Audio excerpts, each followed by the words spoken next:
So to meet one of my requirements for a camera for my motorcycle, I need to have the ability to add external power to it. So I modified the skeleton door for the battery backpack. I chose to do this so I would still have a fully intact waterproof door should I choose to use that.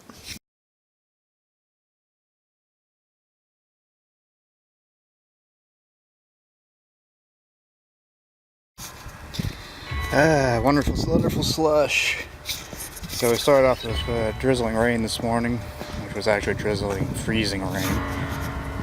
Now it's above 36, so that's why I didn't go out this morning. Instead, I decided to do a triple oil change. Originally, I thought I was going to do a how to do an oil change, and so I vlogged a lot of it during the change. But in the end, I didn't really like how the results came out. I was also doing this video to see how long that the GoPro would last on its battery and its battery backup. I got just over 3 hours on it. On the Harley-Davidson Evo engines, you basically have 3 oils. We have the engine oil, transmission oil, and primary oil. Because my dealer doesn't have redline, I decided to use synthetic in all 3.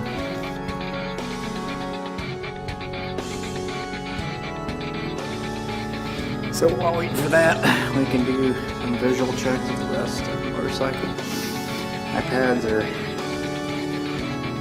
2,000 or 3,000 miles old, so I got pretty good pads left. Rotor is discolored from heat.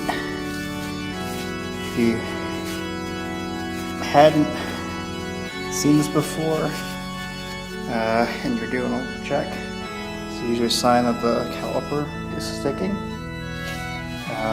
This happened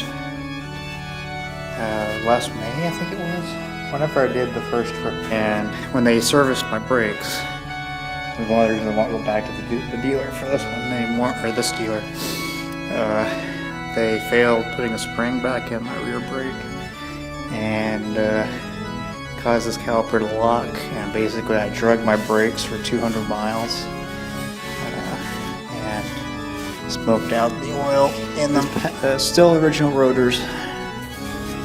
A little bit of grooving. It's not horrible. It's not great, but it's not horrible. But that partly from that drag event. But again, if you're seeing discoloration like this, it usually means there's a brake problem. Now I've checked my rotor, it's not warped, but it's something to be aware of when you're doing maintenance on one of these. Lights are looking in pretty good shape. Again, a little bit of grooving. It's not feelable at all, so we're doing all right there. But I do have brine everywhere on the bike. And the weather's just been completely insane. We had rain turn to inches of snow, and then turn back into rain. Seems like it's only very cold in the morning, and then it's too warm by the time that I'm ready to go.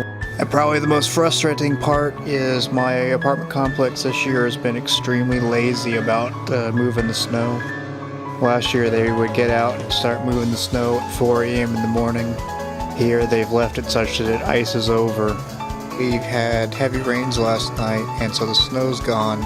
But now there's water everywhere in the apartment. It's all the apartment. I don't know why it does not drain. The temperature is supposed to go back below freezing. I haven't seen them spread salt yet.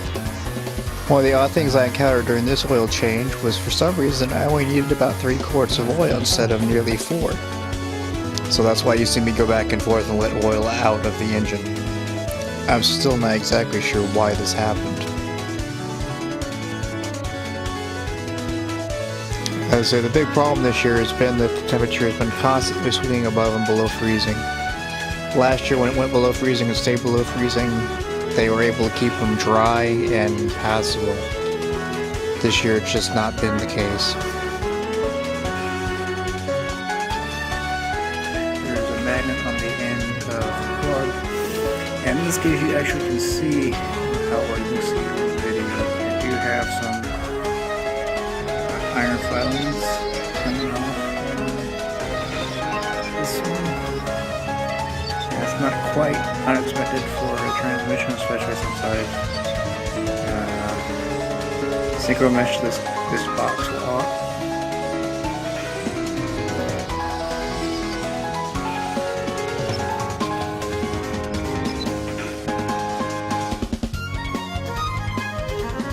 This is the second oil change that I personally have done on this motorcycle. The first one was when I did my iron butt down to Houston. It was in the middle of the service interval. That one I only did the engine oil and the transmission. So this was my first experience doing a primary oil change on this motorcycle.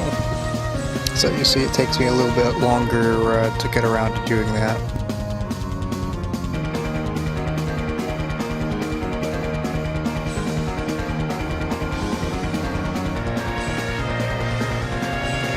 Last, but by no means least, primary drive.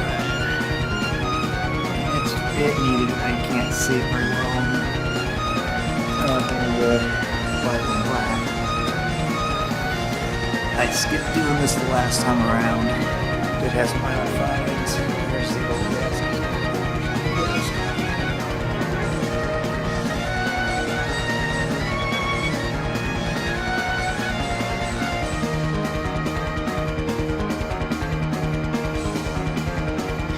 All in all, about an hour time between the time I started the bike up to warm it up until the time I put the derby cover back on the primary drive.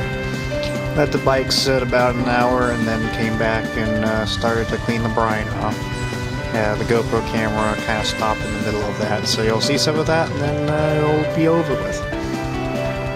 Thanks for watching this extremely boring how to change your oil without any descriptions on how to change your oil.